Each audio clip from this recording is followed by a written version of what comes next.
I want to say I appreciate everything you did while I was locked down. You kept it real. A lot of people said they kept it real, but they didn't. You kept it real. You did the video for me. Every time I saw your TV, you represented good. I appreciate your honor and your journalism.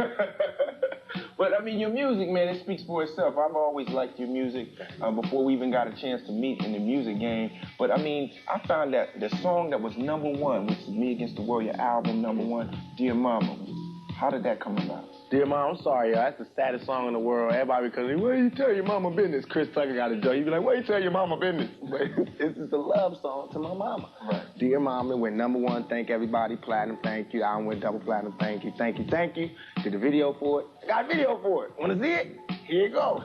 Dear Mama, Dear Mama. Check it out. What I did with Dear Mama. Now, when I saw this video the first time, I remember when I saw it, I was, doing some stuff at MTV, and I was like, whoa. I was blown away how real it was. Lyrically, it was just like something that was very powerful to me. I mean, was that hard for you putting that on wax? Nah, because Master T gave me the beat, like DJ. He gave me the beat, and I wrote it in the bathroom on the toilet, like on one of them early morning sit-down sessions. I just wrote it down, and it came out like tears, And right after I wrote it, I called my mom, and I rapped it to her over the phone, like live. She was like crying. I was like, that's a hit. Because you felt it. I felt it all in. I mean, the lyrics, if you listen to Dear Mama, the lyrics not tricky. It's not, it's just plain to the point because I wanted people to feel me. You know what I mean? I wanted it to be an emotional thing.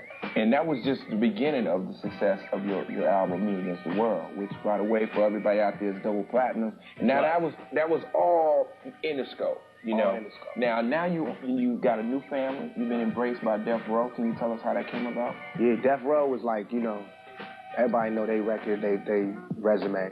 But as far as me, I felt like I always belonged on Death Row. Just was a matter of getting me there. Now that I'm there, mark my words, Death Row is a force to be reckoned with in this business. I promise you, no artist will outsell us.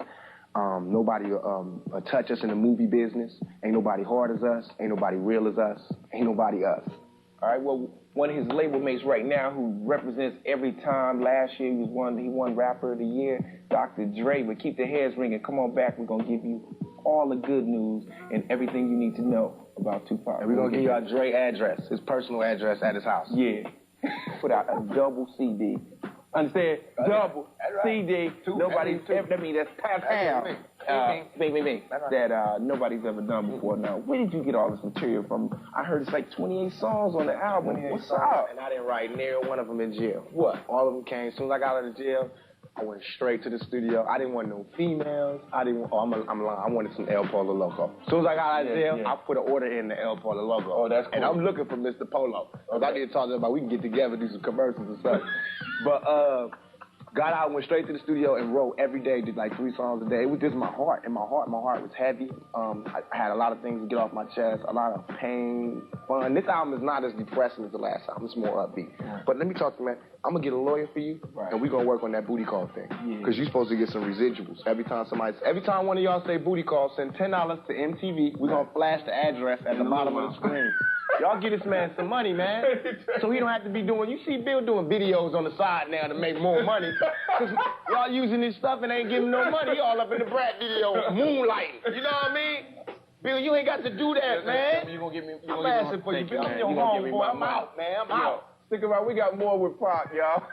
Hey, send me my money. Booty call, booty call, booty call. This guy has an exciting, brand new double CD album. Tell him about the title and some of the people you got down with. I like that exciting one. It's exciting. You was good in school. You got like that vocabulary. Yeah, you like the exciting. Double CD. It's called All Eyes on Me. That's how I feel it is. I got the police watching me, the feds. I got the females that want to charge me with false charges and sue me and all that. I got the females that like me. I got the jealous homeboys, and I got the homies that roll with me. Everybody's looking to see what I'm going to do now. So All Eyes on Me. We got Faith on the album. We got Dog Pound, Snoop, Roger Troutman, George Clinton, Nate Dogg, Dre, Jodeci, Method Man, Redman, E40, The Click, C-Bo, Nate Dogg, Danny Boy, everybody. Yeah, everybody. Everybody. All kinds of Richie Rich. We got everybody from the Bay to New York, everywhere. We just really trying to put it down. I want this to be the best hip-hop album ever. It's the fastest recorded album in the history of rap music. It's the longest running album in the history of rap music. It's the first double CD. and it's on the dude that put it down the most. Now, when we gonna try to hear this, man? Because I want to hear something. Because she don't want me to let her know. Right now, but I'm gonna sneak you one quick. I'm gonna have to sneak me some of them phone numbers you got. All right, cool. Y'all stay tuned. Mind y'all business. Okay. But I got something. I know you do. I just know why you on TV. But Tupac Shakur. Now, Tupac, when you were locked down, right? Your album was selling. Videos were being made. Now, did you have any influence with the videos or anything like that? I picked that video. I was mashing for myself. Telling people what I wanted to see, you know. I asked for favors, you know, like when I wrote that favor for Temptation, please help me with my video, I'm starving. But the good part about it was that we got to do a lot of things that hadn't been done. No rapper ever was in the penitentiary, a maximum state penitentiary, while his record was #1 for 4 weeks straight. We broke records. So now it's like about going to the next level. I was happy with Me Against the World. I'm proud. I'm happy really because people supported me, my people supported me, and they let people know that the struggle ain't over. And just because he's in jail, that don't mean we believe y'all. And they put faith in me. So now I'm gonna lay it down harder. Now this is another thing that I thought was really weird about the album, because when I heard the album, a lot of the stuff that you said on the album sort of dictated itself in real life. So I was like tripping. I was like, did you know? Did you feel anything was going down? This album had me on some serious conversational pieces with God. Right. I was like, you know what I mean? What's going on? Yeah. Next time you want to do that, let me know that you're going to shoot me and send me to jail. Right. You ain't got to give me the lyrics. I mean, I would have calmed down. You know, I mean, you know. But that was deep because I listen to my album now and go, wow, that happened. It happened. If I Die Tonight, Temptation, all of that happened. Can You Get Away? All that was like, man, that happened. I was listening to It Ain't Easy from jail. Like tears would just stream down a dude. I was like, man. But that just made me more inspired to come out and do it again and to trust my heart. Right. When I be writing stuff, people are like, why you always talking about shooting and killing? At the time that I wrote it, it didn't seem fitting. But after I went to jail and I was full of 5 holes, everybody understood why I be talking like that. Right. And that's what made me feel good. Well, coming from his perspective right now, this is a song about the temptations of being in the entertainment business. Check this video. You was in it. Yeah, I know. I'm doing it. Take it to the movie. I heard about you that night. Check out the video. On me hanging out with the man of the hour, Tupac Shakur. And Tupac, this thing right here is tripping me out now. I got hip to you off a couple of songs. I Get Around, Brenda's Got a Baby. That's right. Now, I know you was around hustling, doing your thing before then. Do you remember when you first got on stage? Like the first thing that went down for you? Like by myself or with Digital Underground? Well, all right. But, when I got on stage with Digital Underground, they shows were so different that it was like the most fun I ever had up to that point. Because they would get on stage and their whole thing was about having fun. And I remember that. I remember that. That will always be with me. That fun feeling, throwing the popcorn. We had these blow-up dolls on stage. We used to get naked. Things that you can't do now. So I remember that. I remember being on stage for my first solo show, which was so exhilarating because like a month before I had did this show and I'm trying to show off and I invite Janet Jackson to my show and everything. I'm like, oh, she gonna love it. She comes to the show, it's only like 5 people in the audience. What? Yeah, this is like before Keep Your Head Up and Get Around like hit. Then like in that month, my songs hit and I had another show a month later. My show was packed. Standing room only, people fighting outside. And I remember getting on stage that night when everybody was cheering for me, knowing my lyrics, and I was like, dag, I love this. This is it. This is it. You know what I mean? It was like, it was just empty and it was full and it was like, I get on stage and I could go, they say the blacker the berry and everybody go, the sweeter the juice. I was like, whoa.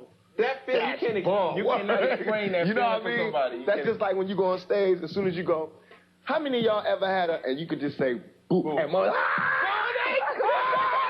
that's that feeling, man, when you know you reach somebody, when you that's when you working. That's when you in your zone right there. We coming back with Tupac, y'all stick around. We got more videos and a lot more interview with my man. Stay right there. Now, see, I've seen you perform before. You know, I know there's a lot of people out there that have seen you. We probably want to see you do some more stuff. But, you know, now you got a brand new album. You got a whole bunch of material. Stage show got to be the bomb. Hey, Jailer inspire you like a You will be on top of your stage show when you get out of jail. No doubt, it's going down. We got a long show. The tour is the bomb. It got Dre, the Dog Pound. I mean, it's just a bomb show. Quick. Snoop gonna come in for some shows. What? I mean, it's the bomb. Where I come out in the show, it's like you're gonna see a video screen. It's like I'm gonna be breaking out of jail, and it's gonna show me actually break out of jail live on stage. They're gonna be shooting at me, It's just dope, and I'm gonna come out on stage. I'm gonna drive on stage in the Benz. It's dope. I got some girls to dance. I got a liquor store, a live liquor store on stage. Oh, it's gonna man, be fully just in case you get thirsty. Yeah, I'm taking a dude from the corner liquor store. He gonna work for me that night. I told him, hey, I'm gonna do a show. I'm gonna get them their show. I'm gonna get people their show. You gonna give them a show? It's gonna be long. I never had this much material to do. You gonna Before, do? Just tell me, are you gonna do Tupac's greatest hits? Don't do like my man Prez. He said he won't do no more of the old stuff. No, you gonna do the greatest hits for me, right? I'm the artist formerly known as Tupac, now known as Mr. Tupac. There it is. That's what I'm not changing my name. There it took too long to do my name like this. Prince wanted to change his name. He could have gave his name to me. I'd have gave him my name. You know what I mean? We could have switched. You know what I mean? That's like a waste of a name. That's a good name. Nobody uses Prince. You know what I mean? Dang, man. It's money on that name. That's some money. Hey, man, see, that just go to show you waste not, want not, homie.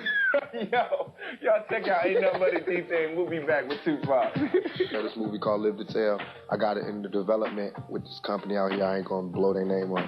And then, right after you turn me loose, stop having me hostage up in this room. Right. I gotta go have a meeting with this other big dude that I can't say his name either because he might not want to be affiliated with me yet. Yeah. But this other movie dude who I'm gonna have a meet with about doing a movie together. I'm putting it down. We're gonna try to get these movies. Me and Snoop gonna do a movie together too called Two Strikes. That's cool. We writing that now. We trying to get it together. So we want to get you back on the film. Huh? Yeah. And when I do that, I'm gonna get the movie. I'm gonna call you. I don't want to see you no more. Yeah, because you know why? You too big for video. I'm too big. You big. I gotta do my own. You big. Yeah, you got to have your own thing. We gonna write a song called Booty Call. There it is. And we gonna. But is it gonna be the bomb? Oh no. It's gonna be the Super Bomb. Okay. Right, I'm gonna have you in the front. Right, you gonna have your thing. You gonna be doing your thing. I'm gonna be in the back of your thing. I'm gonna be your DJ. Be in the back of you doing your thing. We gonna do shows. We gonna travel. We gonna do shows. I always want to do some shows. We gonna travel. Then MTV gonna be on your job. You know what I mean? Like we got to come to you for your video. You know what I mean? You gonna have locked down. That's when you get it locked down. Raise all that. See, Bill, I'm on, man. We gonna work together, man. Stay tuned. We'll be back. One of the most successful rapper producers to ever be in the rap game, doing your thing. Now, you hooked up with Tupac on his new album, and tell us a little bit what you contributed to that. I did 2 songs for the album. Single California Love, be out the first of the year, I guess, whenever. And You Can't See Me. You Can't See Me is another song I did on there. It's featuring George Clinton. Oh, no, you didn't. It's the heat. Yeah, it's heated up. Oh, George Clinton. Oh, my. It's going to be funky. That's right. We have no doubt about that. Yeah. Well, right now, we're going to represent this video from the DPG. Yeah. These fellas are doing work, all right? We got Jazz, Corrupt, Nate Dogg, Snoop up in the house. So you guys check it out. Yeah. I'm here with 2 of the hottest artists in the country, Dr. Dre. I got my man Tupac in here. Now, I know people look at the outcome. They look at like, okay, you see this record. They don't know what goes behind in the studio, how y'all get in there. Tell us a little bit about the studio, how you get prepared to go in the studio and whatnot. Go ahead. Dre said, Pop, bring your frail ass in the studio. Nah. But all right. Nah. How's it work out, though? How y'all I went in there, and I'm going to tell you, man, honestly, it's a sight to see Dr. Dre in the studio. I'm going to tell you, just for the world, Dre don't hop up in this. He got his own studio at home. He don't even kick it with regular rappers in the studio. Right. So I walk in the studio, and Dre up in there, music bumping, George Clinton coming out there. He turned the music down, go, can you write to this? Right. Security, can I write to this? Is you crazy? And I'm in there doing my thing, and I had to do it. I was in the booth. He's like, are you ready? Do your vocals. I had to stop and go, Dre, you do not know how long I waited to get in this booth. And I have Dre out there going, you ready? Are you ready? You know what I mean? Yeah. I waited all my life for that, so straight out of Compton. You know what I mean? To have that man to look at me and go, okay, I like that one. We're going to keep that. We're going to keep it. How much, I mean, is it hard for you to No, man, I mean, it was dope, man, because usually I do a track or something, put it on a cassette and give it to the artist to write to overnight, but bam, Pac went in there, put the headphones on, I ran the instrumental down, rewinded it, and he had the verse ready. He was already ready. Like that. That's real. So that's cool, man. That saves you a lot of trouble. Because you'll be sitting in the studio sometimes hours upon hours and writers can't write. They just say, I can't Went in there for a minute and left with a hit. Yeah. Is that how y'all did California Love? Exactly. California Love. All of it. 15 minutes. Yeah. Because he came in there and was like, yo, I got this song, you like it? We need to do a video to this. I said, yeah. He said, yeah, okay, we'll do it. Went in there later, but we did the video like that weekend. I swear, that weekend. Yep, so Yo, this video right here is one of my favorites that we're about to go to right now, Let Me Ride. Now, this is I want a paperweight for this one. This right here, Grammy. to me, this typifies what Dr. Dre is all about. Let me ride. You got the fat car, you chilling, rolling through your town. Tell the truth. Tell me you ain't like that line when he broke it down. Make a phone call, my homies coming like the Gotti boys. That's my favorite time in the whole jam. Right there. Yeah. When he said that, I think John Gotti threw up his fingers. John Gotti was like, when I get out, you say. Gotti's in there, go Jay. Check it out right there, y'all. Let me ride. Dr. Dre doing his thing. I watch your style. You always do sharp projects. You seem like you take your time and you put out good stuff like that. I mean, what's next for Dr. Dre? Another bomb, another blast? Yeah, I'm getting ready to get geared up. Tupac with this double CD. It's a lot behind it. It's historic. I mean, I look forward to hearing all the different cuts. 28 cuts he's going to drop on the world. Now, I mean, you coming with all new, never before, ever seen, never heard lyrics. No doubt. Big. Right. It's all good. But right now, we're going to take you away with a hit from another one of the West Coast premier rappers, D.O.G. with Gin and Juice. Check that out. We'll be back. Much love to the homie. Good luck on the case. Homie, hanging out here with Dr. Dre and Tupac. And Tupac, you've been through a lot. Seems that you got a second chance. You're getting ready to go into a whole nother level with your career. Has the things that went down in the past changed your perspective on women, or how you deal with them? Changed my perspective not only on women but on men as well. You trust my new tattoo. Trust nobody. I don't trust nobody. As far as with the females now, it's just not even romantic anymore. You can't be like, hey baby, let's go out to eat. Now you gotta be like, let's go eat, let's kiss, let's touch, let's walk to the door, open the door, go inside and have sex. Is that okay with you? Yes? Thank you. And then you do it. You know what I mean? It's like, no more passion. I'm still a freak. Ain't nothing stopped. I'm still a big old freak. I'm just a free freak on bail. Paranoid. You know what I mean? So now you just got to... I know, man, because, as an artist, we're all artists in our own right doing what we do, but you have to be careful because there's a lot of pitfalls out there. I'm a little guy. That's why they do this to me. Little guys get sued and lied on, and he ain't me, a little guy. Big dudes, they do not say that to big dudes. I think I got more lawsuits than the law allows. For real? I got like 50 lawsuits. I got lawsuits from dudes that lost their other lawsuits. You know what I mean? I lost my other lawsuit because I had a lawsuit with him. You know what I mean? It's real, though. You have to be careful, though. Most people, they look at the fame and the glory, and they figure, it's all good, but you got to look out for yours so you can keep making records and keep doing your thing. It ain't easy. It's not easy. Y'all stay tuned. We'll be back. Go ahead, Bill. My fault. All right. Okay. All right. Well, anyway, let's talk about love, man. California Love. This brand new video, the song, collaboration. Let's bring it to the forefront. The video. Actually, the video concept was Jada Pinkett's idea. She came up with the concept because she was supposed to direct it originally. And something happened. She couldn't direct it, so we got none other than the Hype Williams. Fly director Hype Williams to direct it, and it came out real dope. It's a Mad Max type of vibe. It's something different. We had to do something real different because, tired of the same basic type of things. Just want to try something different and fly. So it came out real good. Now how many we want to go with this one? Because, you guys put records out. There be millions, stuff flying out the window, you know what I'm saying? Is there any room to slow down with this great momentum that's going on, brother, with Death Row here? Nah, this what Suge told me. Told me we going for $6 million on this minimum. If we sell less than $6 million, we're not going out there no more. We're not going to be rapping no more. No, we got to go. Unless 6 million people unless it ain't 6 million people in the world. No, I think it's But if it's 6 million people in the world, we want 6 million sales. That's that. Yeah. As far as slowing down, we not slowing down. We trying to own casinos. We want to own because we don't want to go to Vegas. Right. We want y'all to come to Vegas. Right. Come to our casino. You know what I mean? We want to do that type of stuff. We looking at like how Scarface said it, set your own mark and enforce it. That's what we want to do. That's how you live. These other suckers, they ain't doing nothing. They still in that same little tiny fishbowl. Yeah, we in the ocean making moves. We big fish in the ocean. They big fish in the pond. You gotta have your eyes on the prize, you know what I'm saying? We got big plans, you know. You gonna do any more movies? You wanna try to venture off? Yeah, I wanna try to get into that, you know. See what happens with it. Gonna be in that 2 strikes thing. You're gonna do something. Cause yo, man, you got a lot of talent. I remember when I came up to the house and I saw the stuff that you were doing, not only the studio, but your interest in the movies and directing. It's a lot of stuff behind that, man. Let me tell you something, ain't nothing on this planet I can't do. You know what I'm saying? Real. That's how I feel.